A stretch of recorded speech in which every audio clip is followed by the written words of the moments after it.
Le tourisme n'est pas négligeable comme secteur économique en Wallonie. On estime qu'il est équivalent à 5% du PIB wallon, donc c'est un chiffre qui n'est pas négligeable.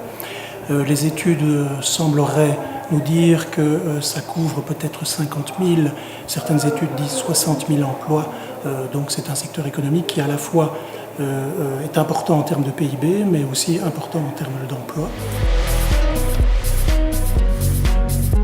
Et donc l'idée était de créer un large partenariat qui comprend des universités, des hautes écoles, mais aussi le centre de compétences du Forum, le centre de compétences tourisme, qui accueille le certificat aujourd'hui.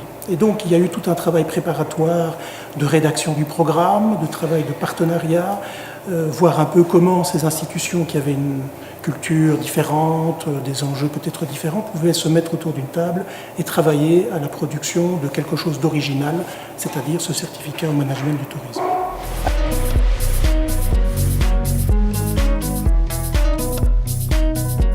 Je dirais qu'il faudrait davantage concentrer l'intérêt vers 2 ou 3 grosses locomotives qui permettront ensuite de servir de levier de développement pour les autres prestataires touristiques en Wallonie, plutôt que, comme c'est souvent le cas actuellement, de saupoudrer les moyens, les ressources financières notamment et les subsides publics autour de dizaines, voire même de centaines d'initiatives, que ce soit dans le secteur de l'hébergement ou des attractions.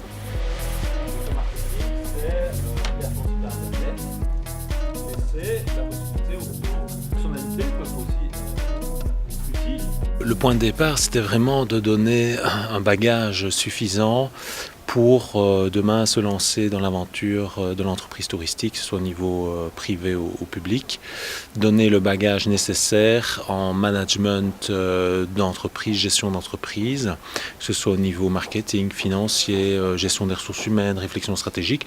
On voulait vraiment donner aux participants le maximum de bases, de concepts, d'outils pour demain pouvoir se débrouiller dans le secteur du tourisme et des loisirs. Je vois que cette formation a eu beaucoup de succès dès le départ puisque nous avons dû limiter les inscriptions à 35, parmi eux 13 demandeurs d'emploi. Et bien entendu, l'assiduité des personnes qui participent à ce certificat nous renforce dans notre détermination de poursuivre. C'est effectivement un grand sujet de satisfaction pour nous. Mais la motivation, c'est justement d'avoir une formation permanente. Disons que j'ai une formation à la base de marketing, mais j'ai une formation surtout pratique du tourisme depuis une dizaine d'années. Donc c'est l'occasion de remettre un petit peu, je vais dire, dans des cases la théorie et comparer à ce qu'on a, nous, au quotidien sur le terrain.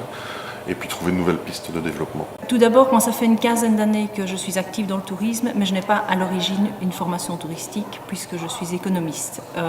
Et donc il me semble que c'était vraiment une opportunité, une formation qui est vraiment très large, qui aborde beaucoup de domaines qui nous touchent au quotidien. On a vu d'abord tout simplement les bases, les acteurs touristiques, et puis de la gestion. On vient de voir comment on crée des produits, comment on les prie, vraiment très varié. C'est ça qui est très agréable, c'est que les intervenants aussi sont professionnels et donnent des exemples concrets d'expériences qu'ils ont vécues. Le bilan est positif et pour vous dire, nous avons déjà une petite dizaine d'inscrits pour l'année prochaine.